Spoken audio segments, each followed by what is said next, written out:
Gaila, kad dabar neprisiminsiu, kas šių šedevrų kepyklą man kažkada rekomendavo, bet sutikęs tikrai tam žmogui nuoširdžiai atsidėkosiu. Pasakysite, daug žmonių, turėtų būti skanu.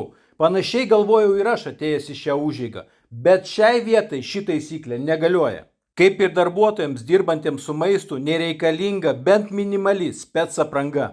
Nesuprantu, kodėl žmonės rūgštynių užpila vadina sriuba. Ir dar tie šlykštus rūgštynių konservuoti stagarai. O lašišos kepsnį sudarė mažytis, nususęs lašišos gabaliukas ir kalnai pigių kopūstų ir morkų salotų. O jau pauošius lašišą supratau, kad ją valgyti reikia turėti labai didelę drąsą. Na ir greičiausiai tą dieną laiko pasėdėti tualete. Ryžių ir krabų kepsneliai būtų buvę visai nieko, jei jos būtų kepę šiek tiek, na sakykim, bent per pusę plonesnius. O dabar viduj ta glitini sukibusi masė nedakepta. O jau kiaulienos kepsnys buvo iš serijos "Mano baba atsidarė restoraną" ir pradėjo mandravuoti.